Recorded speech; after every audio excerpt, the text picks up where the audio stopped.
wife even said to him, does she ever sleep? Does she ever stop working? But that is, I mean, as you know, that's part when you choose to launch a company, be it your company, you're doing it for someone else. If you want to be successful, that is the commitment you make, and you have to have that passion. Welcome to Built in Vegas, the podcast where we spotlight the stories, strategies, and resources behind the businesses that make Vegas thrive. Whether you're starting up or scaling up, you're in the right place. Brought to you by the Video Podcast Studio. Yeah, so over the 3 years, what has been kind of the hardest part? I mean, you guys started the mortgage business in the best time to start a mortgage business, right? I was going to say, we decided to launch this company in the best market that I've seen in 24 years. And so it was just super easy. I mean, just, loans flooding in. And, I mean, we were just sitting back enjoying life. But anyway, let's talk reality. I think the hardest part of starting any business is the leadership, learning to come together and grow together, building a great culture that you want to have. And I guess you don't think about all the pieces because there's days that I'm the janitor, the marketing person, the HR, the risk management, a loan officer, a counselor, and I don't think I'm... A listener, just someone who listens. Yes, exactly. But you know what? I wouldn't want it any other way, and I'm passionate and driven, and at the end of the day, I always think, even on the hardest days, what we're doing is to serve the heroes in our community, and that's my passion. I feel like it's what my calling was. And so as long as I've been in this business and I've loved every second of it, this is my calling. Yeah, I think a lot of people don't realize before they start a business that when you start one and you're self-funding it and you're in the beginning, you are playing 73,000 different roles. Yes. Right? I think people on the outside just assume, oh, you own a business? You started a business? Oh, life must be easy for you, right? Yeah. And you do wear so many hats. It becomes so tiring. And it's but I'm grateful for those opportunities too, because it teaches you, I guess, a little more gratitude as you grow. And then you bring people on and it's thank you for being here and taking this off my hands. Yes. And you can grow it a little bit more and a little bit more versus... if you just started off something bigger, I feel like. What about for you? What was maybe the hardest thing so far? Really just from going from being in this industry before, from another company to this company, it was a little bit of lapse in learning the leadership styles, learning how to put your best foot forward and go back a step and say, okay, hey, I can be a good listener versus a good leader. Let me hear what their words of wisdom are and try to build it and build from that foundation. And it was just at that point where human nature being an industry the way it is here in Las Vegas especially, this industry is not small. It's a big industry. I mean, every corner, it's like a 7-Eleven. Every corner has a mortgage lender on it somewhere, right? And everybody promises somebody something else more than the next person can. But I guess the biggest hurdle we had here was getting the people that fit in with what we were trying to portray, what we were trying to do. I mean, it's not hard to find somebody who wants to go get a loan and get a commission and make a paycheck, right? It was more complicated to find somebody that was passionate about what they did and had it to the point where they wanted to help somebody, not just get them into a loan, but make sure that was a good future for them and their family, because at some point it was going to probably be the biggest investment that person ever made. And so that was our biggest goal, is to get the right people on board. So we're still in that process now, but I think that once that plays itself out, it will be something we can sit back and look at everybody grow within the company, and look at the people that they service and help, and the reward will definitely be there more often than not. So. Is there something that you guys are doing? Like, is it the way that you question them, or do you guys just bring them on for short term to kind of see if they are going to be a good fit? Like, what are you guys doing to find the right fit? Like, what's working? It's not. We go through the whole avenue of traditional interviewing, hey, do you want to do this, and put an application, things like that, and we kind of go through all of our steps, and I don't think any one person fits the mold perfectly, right? Because you would bring something different to the organization that I might not bring, but it works together, and so we play off of each other's strengths, and then we strengthen each other's weaknesses. So I think it's more along the lines of we try to find people that fit into that, not so much one mold. If we do, hey, we're firing on the moon, stars, and quasars are all in line, right? But that's not necessarily what generally happens. We find people that have the experience or new, that want to learn the industry, because at that point, we don't have to break bad habits. We help them learn the way we want them to do things. And if that happens to fit the way you like to do things, we're good. We're firing on all 8 cylinders at that point. So it's not one set in stone person that we look at. So I think that's one thing we're different about, too, is that, we have created we're a military organization, a 12-week boot camp. And sometimes it's hard to break into a new industry. And so we are really bringing on people who are just brand new in this industry, and we're molding them and training them and educating and really pouring ourselves, as well as our national mortgage director, Scott Robinson. The three of us are just really committed to building that next generation of loan officer. And so I think that's a really unique perspective that we bring, is giving people opportunity. That's awesome. Is this the first business that either of you have ever owned? No, I own. Well, we don't necessarily. Yeah, we're the directors. Yeah. We're actual directors here. I own another company, but that's away from mortgages. Yeah. They go hand in hand, but they're away from mortgages. So, Yeah. but no, it's not my first business. So we're actually a nonprofit. So we're owned by, we're ran by a board of directors. And it was that parent organization with all of the philanthropy that our organization does, is realizing we needed to have streams of income to support that philanthropy. If you really look, a lot of nonprofits do have that instead of just solely relying on sponsors. And so our founder and CEO, Son Nguyen, our organization is Veterans Association of Real Estate Professionals, so it really fit, that model. And the organization just this past week donated its 58th mortgage-free home to a disabled veteran in Texas. And we have our next home that they're going to do in California. And just yesterday, they finished up our wellness camp that we do for veterans. And so really behind everything that we do in service for the USA Homeownership Loans is really to give back and support all of that. Awesome. And so opening up the new branch then, right, and opening up kind of Vegas with this, what's been maybe one of the more difficult parts of that, like opening the new? I mean, you have the ancillary things, you have the normal things, licensing with multiple states, things like that. I don't say really there's a real hard issue here in Vegas. I mean, we're veteran focused, and there's military bases every which way you throw a stone in Las Vegas, right? So I don't think that there's any issue in that aspect. I think if there was going to be an issue, I think it would be more along the lines of how saturated it is with different companies. We're humans. Human nature is to get something for the best for the least, right? And so when you have a multitude of different entities that do the same, that are trying to get those people to come in and use their company, that would be the biggest issue.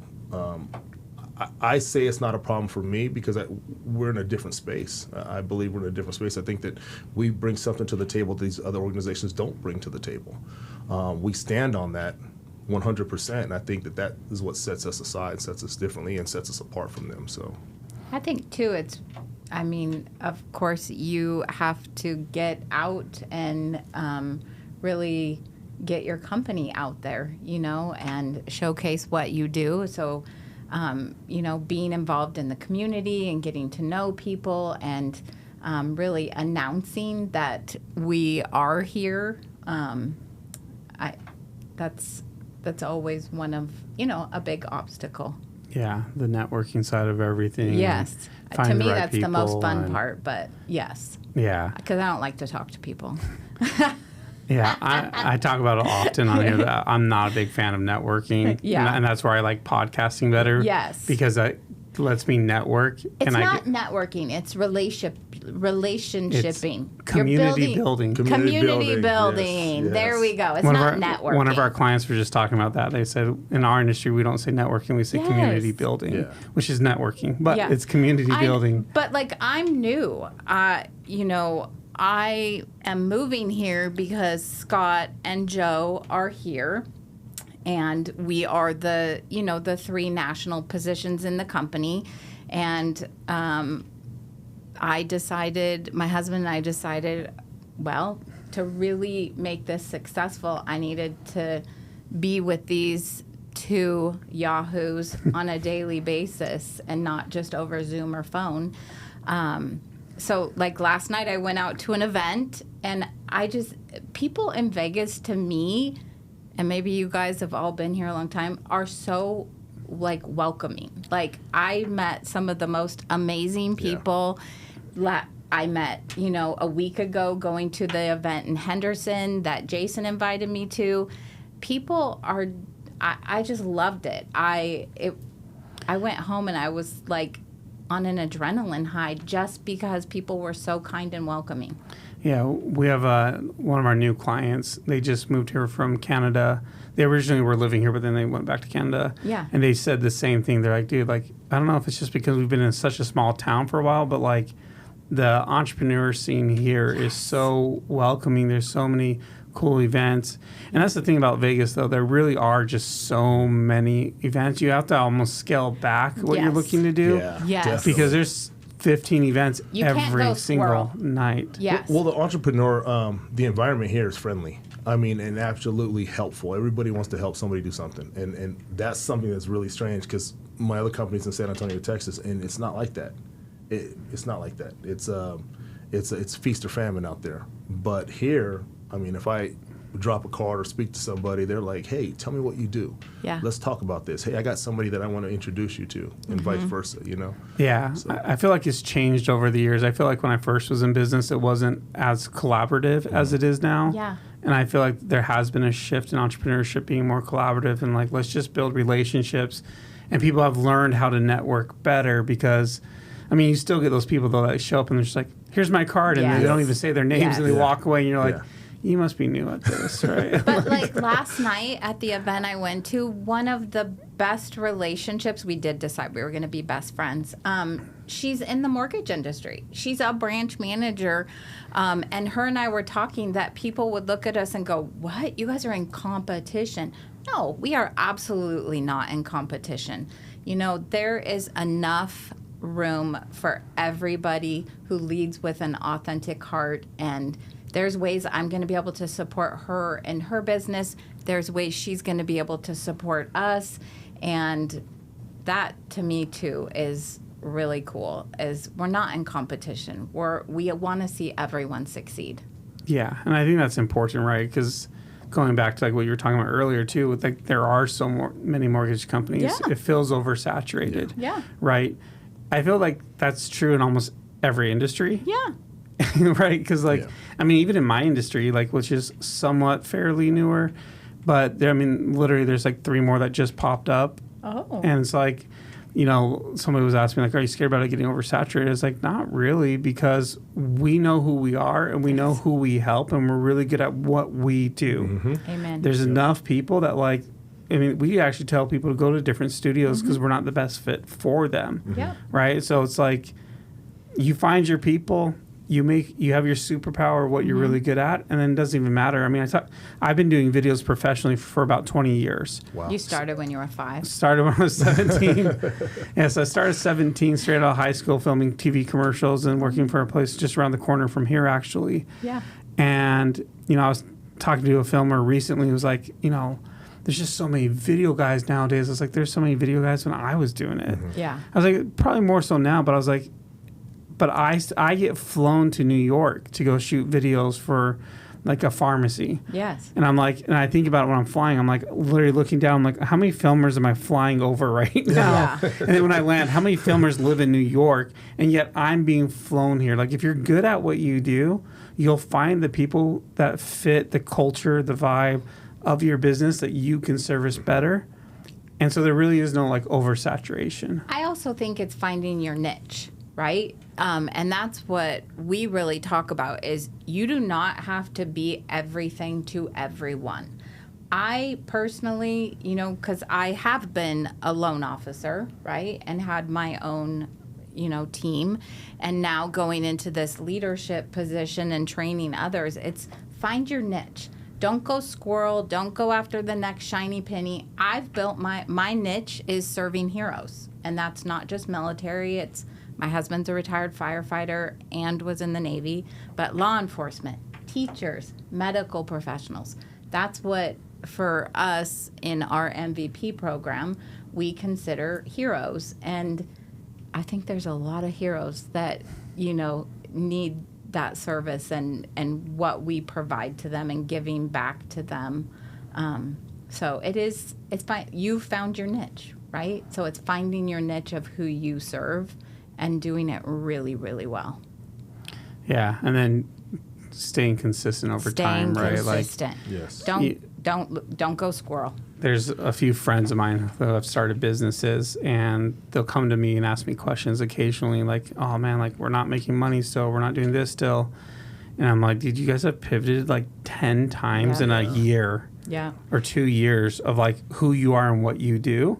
Yeah. Which I'm all for pivoting. Like, you got to pivot when it makes sense, but like, you went from servicing X type of people, doing X services, to like this one, to this one, to this one. Like, there's no brand recognition. There's no trust because you're constantly changing. And I feel like for most success in most businesses, the variable is just time. Yep. And sometimes it's taking a little bit of a risk. I mean, I remember way back when I decided, okay, I need to hire an assistant. That's scary because now that assistant is relying on me. But it was the absolute best thing for my business. And if you look back, that's when my business started to really grow. And so I think, too, as a new company like us, it's strategically, you know, looking at things and really deciding, is that a risk, you know, that we're willing to take? A lot of people say, oh, are you guys licensed in every state? No. That would be very costly. So we are strategic. We're in 9 states now. We just got our 9th state, the great state of Ohio, even though I'm an Auburn fan, War Eagle. You know, so it's making calculated decisions. And sometimes, you know, we'll look at it and go, maybe we shouldn't have done that. But then sometimes you're like, yep, that was the best decision we made. But again, it's having a team like me, Joe, and Scott have, where, you know, we collaborate and talk. And again, at the heart of every decision that we make is to be a better service to others. Yeah. That's one thing I don't necessarily wish I had different with my business, because like we were talking before we started recording, that like I'm alone. Like, this is my business. I have no partners. I have no help. And I'm like, I have no one to talk to. You know, and that's, you can call us now. Well, and that was kind of the purpose of the podcast too. It's like, this is my time to like sit down with other entrepreneurs and go like, I don't know how to do this. Like, what are you guys doing for this? Right. And I've actually started my own little entrepreneur meetup that is like just some clients in all walks of life on entrepreneurs journey. We actually had our meeting last night. Yeah. And we just go around the room. We talk about like, what's your biggest struggle right now? And then the collective kind of gets together, because that support is so needed. Entrepreneurship is difficult. It's lonely. It's scary, right? I mean, for me, oftentimes it's like, I feel like every choice I make is the wrong choice. Even if it went well, I'm like, wait, but was that right? Like, I don't. Well, sometimes you need to give yourself a little grace. Because you're being too hard on yourself. You know what I noticed, though? I started thinking 10 moves ahead. not so much right now. I started thinking about, okay, well, if we make this decision here, where are we going to be at in 6 months, 9 months? How's that decision going to affect us? Is there going to be a return on our investment? Is this going to be something we're going to wish that we kind of stalled out and thought about a little bit longer? I have the luxury of having 2 partners in this industry and my other company. I have the 2 founders there. I have partners, so I can bounce things off. So I don't envy your position. I don't envy your position the least bit, because sometimes I'll just sit in between we have our little meetings. I'm like, okay, I'm just gonna be quiet. I want to hear what they say, and then I'll play off what they say. You don't have that luxury. Yeah, no, it's definitely difficult, and I've learned to open my mouth a little bit more and talk to some clients or people that I respect and reach out to them, ask them questions, because like I said, I've been doing my own thing since I was basically 21. I started just being a solopreneur. But I didn't ever have role models. I didn't know what I was doing. I literally just okay, and I just started trying things, and it got me to where I was. But I do wish that I would have, not necessarily a partner, but more of a mentor or business coach. I was going to say, you need a coach or a mentor. And I've done coaching. I've had lots of great coaches. Son, who's our founder and CEO, is an incredible mentor for me and for the others. And it's finding that person that you can have super authentic conversations with. And it's conversations sometimes that aren't easy conversations. Yeah, sometimes they're uncomfortable. Yeah, and you get I'll get that lump. I'm a girl. I get that lump in my throat. My voice starts to shake a little, But those conversations make me better. And what do I always say? I don't want to be surrounded by yes people. I want to be surrounded by people who are going to push me harder than I could have ever thought. Because that's how we get better. We can stay complacent, but how we get better is stepping out of our comfort zone. And really, us, launching this, and Son being committed to launching USA Homeownership Loans, that's stepping out of our comfort zone. Yeah, we just brought on an operations manager part-time. Yes. And the thing I like about her is that she's like, well, why are you doing this? And I'm like, I don't know. And she's like, well, what's the reason behind this? Because if not, let's not focus on it. And she does basically, I just tell her she's my babysitter. Right? We all need She keeps me focused. She makes sure that I'm doing the things that, she's like, you said this was important, yet you haven't done it yet. And it's like, oh yeah. And I'll know the day before she's coming. I'm like, oh crap, I better get this stuff done before she gets here, because she's gonna ask me if I did it. And you get that feeling in the pit of your stomach, knowing she's about to pull up and you didn't do it. Yeah, and so that's been really helpful. It's an investment, but it's been helpful for us. And she's helping build out our systems and operations, because that's one of our biggest struggles. Is this industry is newer. There's not tools that are built for this industry. Yes. There's tools that we can kind of piece together, but I've actually never used them because I've only worked for myself. Yeah. So I've never worked in a company where I'm using a CRM or any of these things.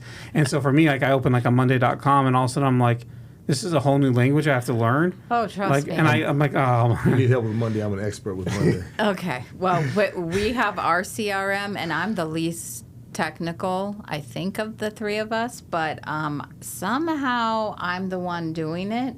And I have watched more. Hey, it's working out though. It's working. Thank you, Joe. I have watched more YouTube videos and everything else on. Yeah. And for me, it's I just don't have that time. Right? I do it at 2 a.m. Oh yeah, no. He there's times he said he'll ask me the next day, "Do you sleep?" No, I don't. Yeah. She's like the Energizer Bunny, man. No, that's currently my work schedule, right? Yeah. Because being we started about 2 years ago is when we signed our lease. And then, it's self-funded. There's no loans. It's just piece by piece building it.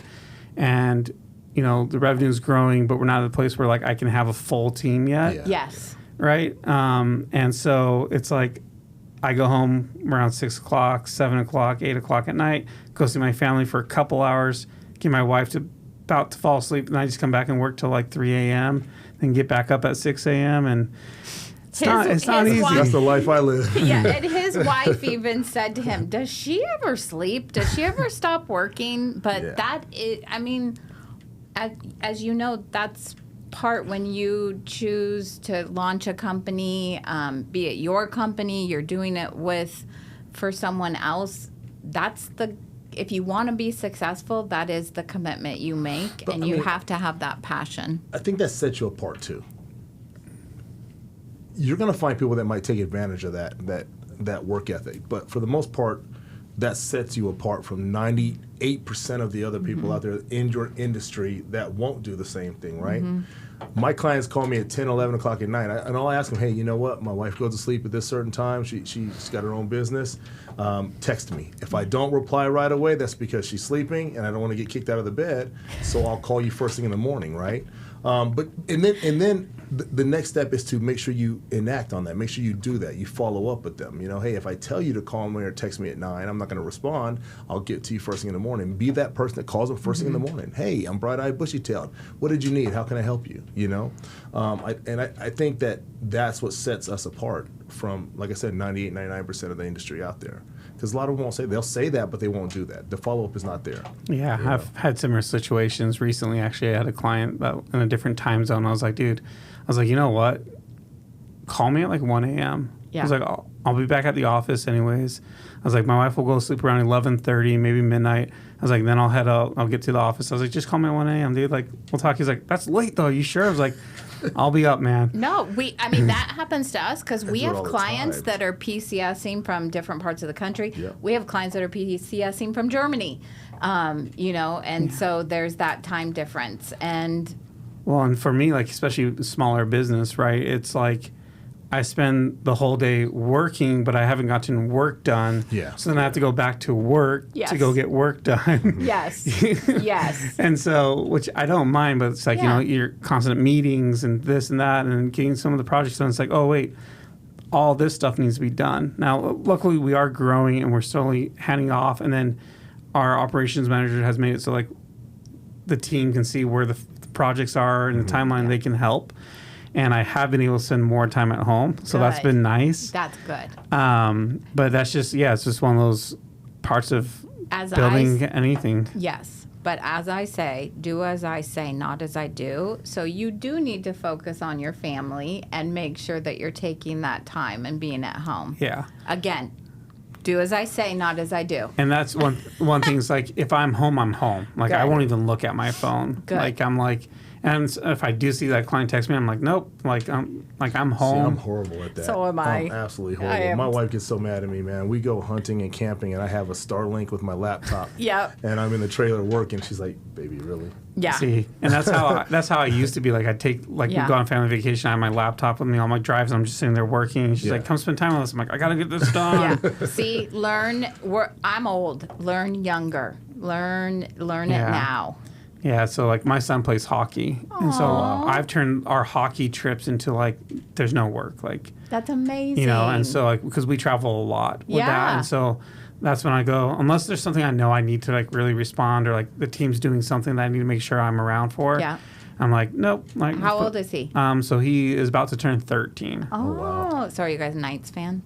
Yeah, we like nights. Scott, our national director of mortgage, is a huge Knights fan. My daughter was a cheerleader for them for 6 Yes. seasons. Oh, nice. That's Yeah. cool. It's kind of funny because even in Seattle, I only had Knights gear because I would go to games with Scott, and up there, everybody's like, "Why are you wearing that?" Yeah, So the Kraken yeah, instead. the Kraken. But yeah, I'm still staying a Seahawks fan though. I don't Yeah. know Oh, why. yeah. Even though Pete Carroll is the new Raiders coach, so everybody's like, "Hey, you gonna be a Raiders fan?" I don't know. I do look good in black.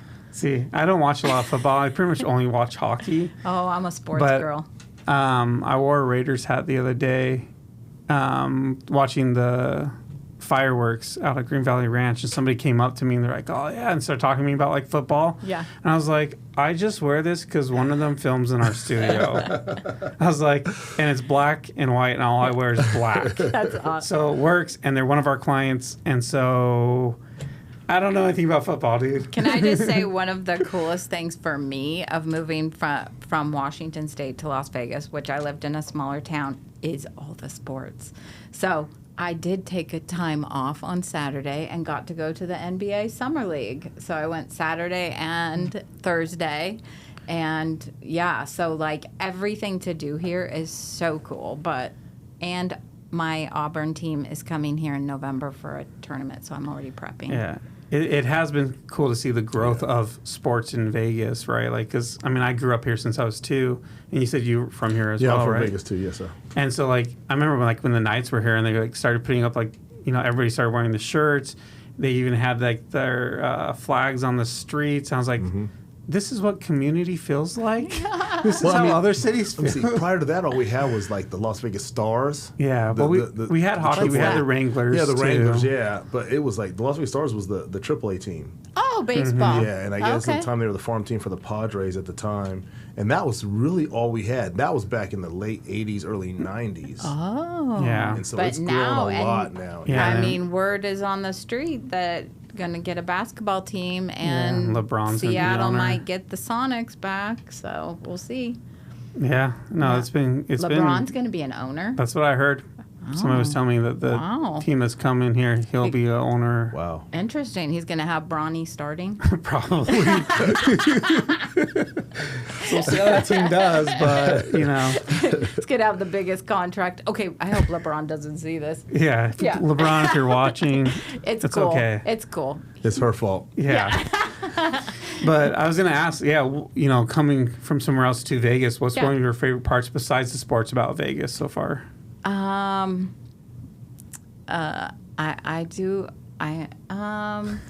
I know it sounds crazy, but because it's like hot. Like yesterday, I took a picture. It was 113 degrees. I mean, I didn't know there was triple digits in weather, but I am excited about the weather. You know, we do tell people in Washington it rains more than, you know, so less people will come, but it does rain a lot there, and I do like, you know, I need more vitamin D and sun and being able to be outside. Not right now.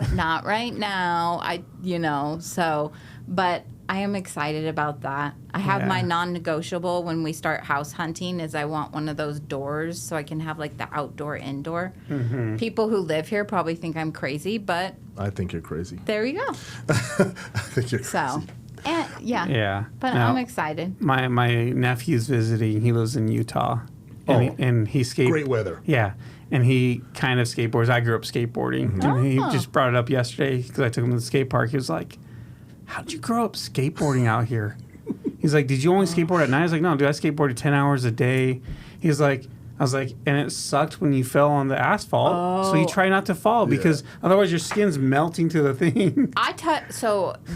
You do learn these kind of things because I went out to get something in my car and I leaned on my car and I was like, holy sugar plums. I like fried my wrist on my car, so I didn't realize that.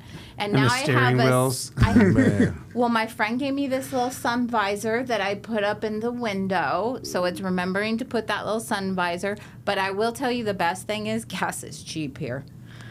Yeah, compared to Seattle. Oh and my California. gosh. They laugh because I'm like, it's only $3.69. And they're like, that's expensive. I'm like, no. I'm like so excited. It So used to be, well, I mean, times have changed, Yeah. but I used to have $5 and fill up my tank before school and have money for lunch. It was that cheap. dude, we paid $5 a gallon.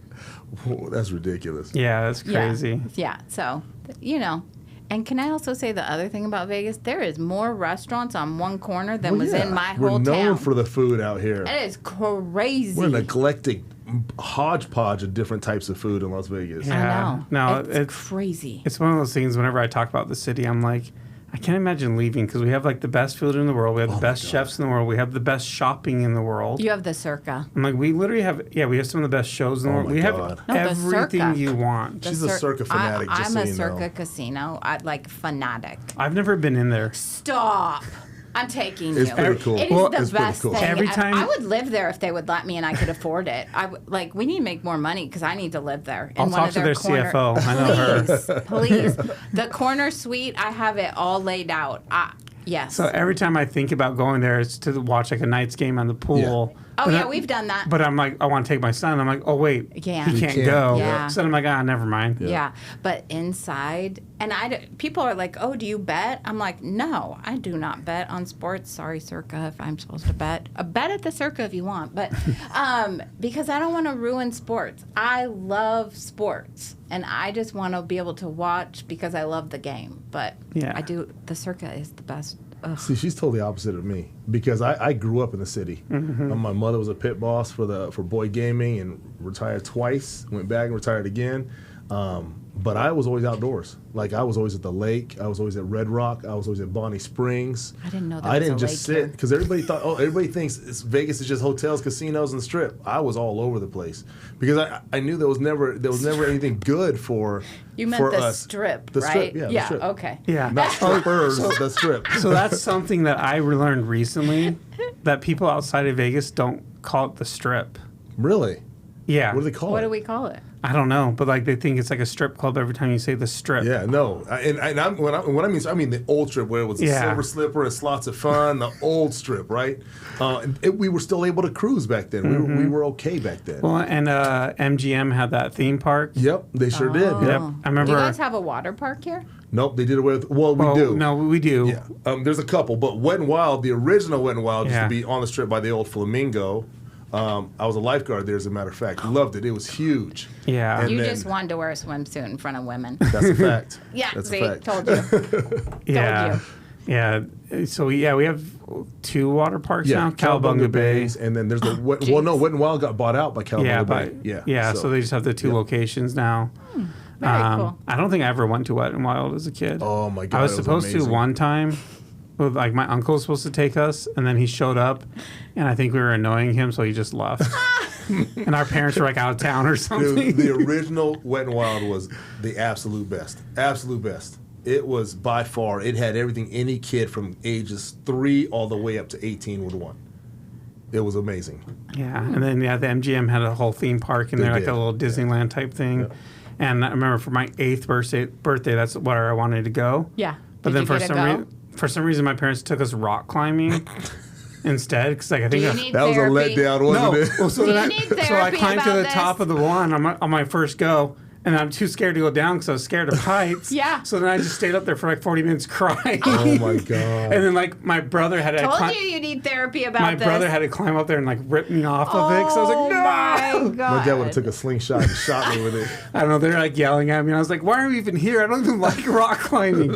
And I think my parents took me like a week later instead. Like I got to skip school. And Okay, go you did. to the theme okay, park they and made it stuff. up to you. Yeah. Oh okay. yeah. Of course. Way to go, Mom and Dad. Good Yeah. job. I don't even know why they took me rock climbing though. That was nothing I ever expressed interest in. Trying to open you up to new adventures. That's all. Maybe they thought you were going to be like, I don't know. But it's crazy when Spider-Man. you see new people come because Vegas has changed a lot. I mean, I remember when I came back from my first tour in Iraq, I came back and I didn't even know what the 215 was. There was no 215 freeway. And I was lost in my own hometown. Like, where am I at? I don't even know where I'm at anymore. And I was panicking because the cell phone service was different. It was just like, I was like, well, time for me to call somebody to get me out of here because GPS isn't working right. Yeah. I think the one thing, too, in Vegas, like, I maybe kind of keep getting lost, even though I have the maps on my screen. Sometimes you can't tell which way it's telling you to go. But I feel like everywhere I go, the Strip is in the middle. Yeah. It's Well, it so... is. I know, but I didn't realize that. So last night, driving home, I kind of missed my turn, and I was guess you ended up on the lost. Strip. No, That's where you wanted to be. That's No. why. She's trying to get back to Circa. No, that's Fremont. Yep. Now, It Circa, leads I there. could. The Strip leads there. Oh. Yeah, the it Strip leads there. does? The old Strip, the old Las Vegas Yeah. Boulevard Yeah, leads that's there. all the same Oh. street. Yeah. Oh. So you got to learn the history of the old area there all the way into the newer part of the Strip. Okay, well, you Yeah. guys are going to have to take me on a tour. Teach me all the scoop. We'll show you all where Naked City used to be. The Stratosphere Tower. Oh, yeah. It was Like, people were naked? Yeah, but there's a history behind it, though. There's a history behind it. Shut up. Yeah. There's a big history behind Naked City. It's not negative. All the dancers used to live there, and they would come out and they would sunbathe and stuff naked. That's why it was called Naked City. Wow. She's like, I should have moved here sooner. Now. What's been your favorite restaurant? We'll go you, and then we'll go. Oh, I have so many. I'm just a big foodie, if you can't tell. I mean, I didn't get this girlish figure by not knowing what the good food is. You gonna go? I'm an Asian. I love sushi, and that's a good thing about Las Vegas. Everybody says don't eat sushi where it's not near a coast, but our sushi's fresh. It's Vegas, and they can't run the risk of having a bad rap about that, right? Food, and then steakhouses. I love steakhouses. My two in particular is Herbs and Rye, and then Cleaver, the Cleaver, both owned by the same person that I went to school with and lived in the neighborhood. We used to play stickball together, him and my wife and I. So it's, those two were the best steakhouses I think in the world. I haven't been to Herbs and Rye. We went there once, and I didn't know that you needed a reservation. It was like a 5-hour wait. I was like, yeah. You need to get a reservation a month in advance almost sometimes. Yeah. I do want to go there though. It looks really good. Are you a bourbon drinker? No. So they're famous for their bourbon, and they're also something like a speakeasy inside of it, like the low lighting and stuff. But I'm telling you, they got some of the best steaks I think I've ever had. Like I'm big on like bone marrow, and they'll do they'll broil bone marrow with a raspberry and blueberry gastrique on it. And I'm like, oh my goodness, I've died and gone to heaven. Yeah, I do need to go there. It's on my list. So I am vegetarian. Oh my God, here we go. Veganish. And so. Have you been to Tacotarian? No, but Barry's at the Circa has the most incredible vegan menu, and you can still get a steak. Okay, so it's not just all that, and he has tried my vegan food before. It's horrible. No, you did not. You said it was actually delicious. that was okay. That one was fine at the ball. That was fine. There, see. But then I had a chickpea something she gave me, and I felt like I was eating cold stones with sandpaper wrapped around them. That was disgusting. Disgusting.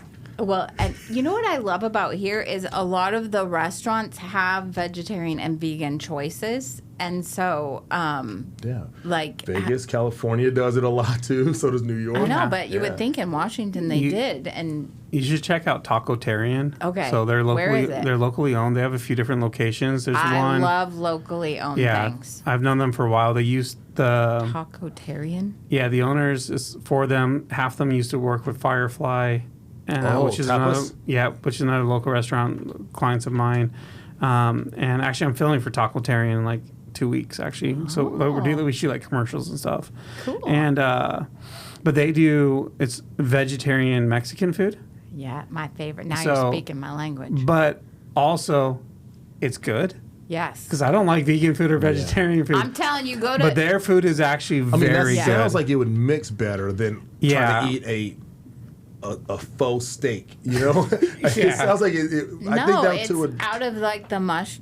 I don't even like it. It's amazing. Can't eat a medium rare. It's not a steak. Yeah, but I would check out Tacotarian. They're pretty good. They have a few locations in town. I think 3, and then they have one in California now. But it's really good, and it's all vegetarian and some vegan options as well. Amazing. I'm going. And then there's another place that we get lunch. I call it Fat Schmitty's, but that's not what it's called. Which one? Skinny Fats. Oh, Skinny Fats. Yeah, they're a local business as well. Yeah, too, I love to support local businesses. They have good food. Yeah, it's super good. They have the best buffalo cauliflower. Yeah. So. Yeah, I get their, I think it's called the Buff Chicks. It's just the buffalo chicken salad. Yep, I get that too, and I get the 2 nuts. The cucumber, yeah, it sounds funny. It's the cucumber boat with the tuna pokey in it. Picked a hell of a time to say that. Huh? Yeah. No, but it is crazy, like, how many choices. But it is, I love finding, like, I found in Henderson a little locally owned, I think liquor, store. But it's owned by a local family, and, like, the owner is always... Not that I go there all the time, but anyway, he knows everything about like the different things, and I'm a tequila girl, and he carries like all additive free. So it's finding those cool little places like that. So it's called Cask. It's really super cool. Awesome. I'm trying to think, how do we tie this back into business? I know. Hey, it's all about relationships. Exactly. This is building relationships. Yeah. That's, people are like, what do you do for marketing? What do you do for this? I don't really do that. It's all about building relationships, connecting with people.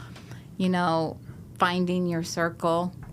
Yeah, and I think that's one of the hardest parts is when you're a new entrepreneur, is like learning how to do that. Yes. Right, and not being so transactional, Yes. but being able to build relationships and see where can I add some value. Even if maybe you're not my ideal client, you might know somebody who is. It might turn into something, or, like we throw a women's entrepreneur event in our studio every single month, right? Really? Yeah, so it's our own event that we put on. And somebody was asking me, like, of course we're doing it for lead gen because it's women entrepreneurs. It's good. But I was like, realistically, I'm like, I don't care if any of these people never use our studio. The fact that we created an event that's a good experience for them and they're having a good experience in our studio, they might know somebody that's looking for it and then think of us because they are having a good time. They're meeting good people. But I think when you lead with that authentic heart, call me, sometimes they like to call me the foofy one and all of that. But when you lead with an authentic heart, and like you said, it's not a transaction. You're not looking at what can I get out of this. That's where you get the greatest reward, And honestly, that's why I love that we have launched, this mortgage company is because, like I said, right from the very beginning, it's bringing everything I love all together under one roof. Well, where can more people find out more information about the mortgage company and what you guys are doing to help our heroes? At usahomemtg.com. Welcome to Built in Vegas, the podcast where we spotlight the stories, strategies, and resources behind the businesses that make Vegas thrive.